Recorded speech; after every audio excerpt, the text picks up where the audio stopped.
I just look at the whole world as one big plug-in energy. Like, just I have to have this in order to keep myself inspired. Like, I'd still have my focus on what I want to do, but I always get inspired to go see, and I'm sure every DJ, every producer does this, they go see what everybody else is doing. Because when you get in your incubator mode, you're just in your own bubble, you're just making, loving, but then you don't see what everybody else is doing and how they do, certain things, and you trade off secrets, and you may learn the new scratch, and I might be like, man, and that's how I look at it, man. If you can't, be a vessel, then what are we doing it for? Yeah, collaborations. Yeah, collaborations. Amazing. Yeah. It's like when I called my manager one day and I was like, yo, can you get me to sit down with like Lex Luger for like a couple of days? And he called and Lex Luger was like, yeah, come down. I didn't do anything. The whole time I was there, I just sat there and watched him make beats for 2 days because the kid is bananas. Yeah. And I was like, you know what I mean? I was just like, it's just something I'm never gonna make a Lex Luger beat in my entire life, but like sitting there watching the way he did it, I'm just kicking it. And I played him a couple things and we did a couple stuff or whatever, but like mainly I sat there for 2 days and just watched Lex work and I learned a ton. As far as inspiration, we're all actually DJs. So when you're out DJing, the producers that aren't DJs, like obviously there's many awesome ones, but you have such an advantage when either you are a DJ or you came from the DJ world, because you understand not only just what moves a crowd, but what should go with what and how, you just have a much more intrinsic position on song structure, how things should be made so DJs can play it, how crowds can react, even how long a song should be, when the break should be, the intro, all of these things. And, and the other aspect of that is the traveling aspect of the DJ lifestyle allows you, it gives you much inspiration as well, because you could be in Tokyo or in Paris or in LA or in New York or in all these places where if you're just trapped, in your bedroom looking on YouTube all day, you're gonna learn a lot of stuff, obviously, but when you can actually realize with your own eyes and your own ears and hear what's inspiring people, you're gonna hear some stuff. Like I remember like a year and a half ago, I went to Brazil and I heard all this like amazing funk soul music that was strictly Brazilian artists, and I brought back like a whole hard drive of it. Like, what is this? And it's just like, it was one of the most amazing like musical discoveries I ever had in my life.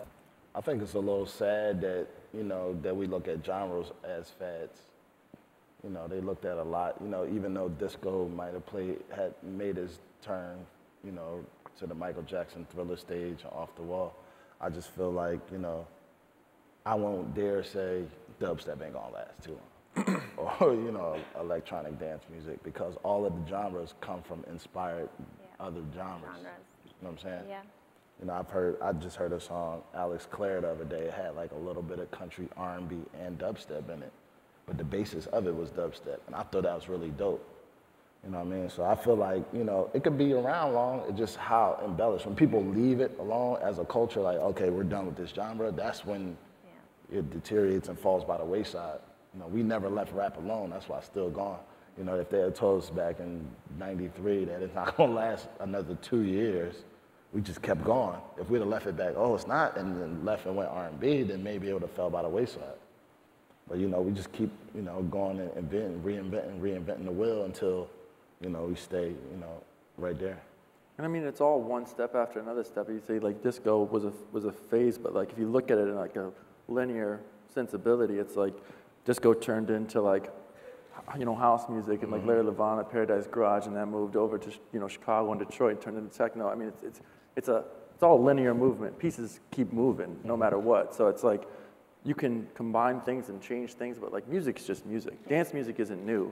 Electronic dance music is new because the technology's there. Call it electronic dance music, it's whatever. But really, all music is electronic music. Now it's not like people are out with you know what I'm saying. So it's like, at the end of the day, you can put stuff in a box and be like, yeah, it's so cool that electronic music is on the charts right now, but it's been doing that in Europe for 10 years. Yeah, and and electronic music's been around since 1985, you know what I'm saying? Hip-hop is electronic music. Without, you know what I'm saying? Without the drum machine, there would be no hip-hop, you know what I mean? So it's like, you can say things, but really, it's just people making good music. And I think like with the technology, it just allows people more access and more ability to communicate with each other to just try and create new, different stuff.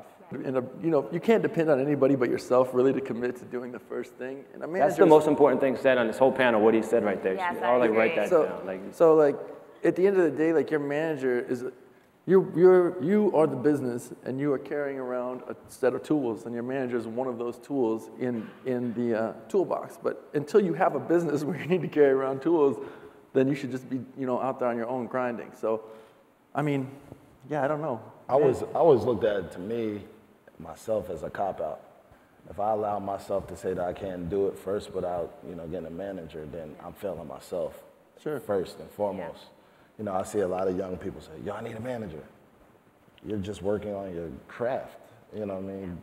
Don't expect for, there are proactive managers, but don't expect for a manager to change your life. Yeah. As far as music, I just look for inspiration. Sometimes you find those records, that are dope. I take an example of I Can't Stop, which was a dubstep record that Kanye and Jay-Z wound up rapping on. Hip hop itself is a basic, reinvent. So I don't feel like being a reinventing that sampling is wrong.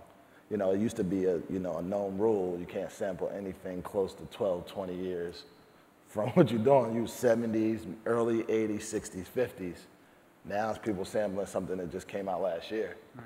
So, and that came from technology. Before, all you had was your records and you could just go. The way I got found to make my first record, I was doing remixes for stuff I had a thing with Atlantic where I did some Estelle remixes, and I had done some, my own shit, put it out. But the way I got found is I was doing a night here in Hollywood at Hyde, and it was my own Sunday night. I had been coming out here for 3 years just to try and get this thing going where they let me do my own shit. And I was playing old electro and old hip hop stuff, acapellas over electro stuff, funk stuff, just make crazy shit, right? And this guy walked in and was like, yo, this is killer. You got a tape? I said, yeah, I got a tape. Gave him a tape, or CD or whatever. And he ended up calling me off my thing on the card. He's like, you make your own stuff? And I was like, yeah, well, track 3 and 6 and whatever, those are my own things. He's like, send me some of my own production. So I sent it to him. 3 months later, he called me back and he's like, I'm Lady Gaga's creative director. She wants to use 2 of these beats. Can you send some more stuff? I was like, yeah. You can't plan for that kind of shit, man. You just got to keep going and going and going at what you do and wait for it to happen. It's like that old story where preparation and luck or whatever that thing is, you know what I mean? You just keep grinding and believing in yourself and doing what you want to do. I mean, if you sound like everybody else, you're going to live in the same world as everybody else. You got to do what you do and keep doing it, It comes with the creative. I've seen, Steve Aoki go on stage and, spit out beer and pour champagne on the crowd. It's all how you interact. It's your connection with the people. I connect by talking. I'm not the most skillful DJ in the world, but I know that I can connect through voice. You know what I mean? So I may say, I make this style of, when I'm DJing, I'm rapping. So I take other people's words in a record and say my own things. And people be looking back why did you just say that? That was kind of cool though. You know what I'm saying? I just do things that are different. He may do things that are different. I've seen people DJ with gloves on. I've seen people have shows. I've seen, I'm one of these secrets I'm having is, Lil Jon has a mascot, who runs in the crowd and hands out crunk juice. It's 10,000 people, this big thing with dreads is running around. How amazing is that? You know what I mean? So you got to really figure out what you want to do. I think it's just important, though, that whatever you choose to do in that regard, it has to be organic and authentic to you. Because like Don was saying, he's great on the mic. For me, I can do that, but I choose not to most times because it's not something that, is one of my stronger skills, and I don't want to put myself in a position where I'm screaming in front of 10,000 people and they're looking at me like, yo, why are you, shut up, man, go DJ. 'Cause I could DJ, but, so I try to find other unique ways, maybe find ways to make the records talk to each other, find little commonalities in the records where people are going to be like, oh, that's cool, I never heard that with that, or that's why you did that. And, you find unique ways to take somebody else's music and make it your own. It's just like in the real world when you go to get a job and, the guy's sitting at the desk, and you see it in all these movies where he has 57 resumes, and he goes through, oh, their comma's fucked up, trash. They spelled hire wrong, trash. They go through all these things, so they find 4 that don't have any mistakes, and then they actually analyze those 4, and then they choose out of that 4. I do the same thing every morning when I wake up, and it's 200 emails, and 198 of them are just what are you even thinking? Why are you sending this stuff? Nothing looks, you have to approach everything with a level of professionalism and excitement and exuberance and self-respect. And if you're coming to anybody, whether it's us or it's your favorite DJ in your city or an A&R at a label, you have to treat everything like it's like the most important thing that you're going to do that day. Not for our sake, because you just want to stand out against all the other people that are trying to do the same thing that you're doing. So make sure like there's no typos. Make sure you're respectful. Make sure you're not like talking about like, yo, sorry for the typos, I was out drinking last night. Like nobody really cares. You have to just like treat everything like it's the career that you want to have.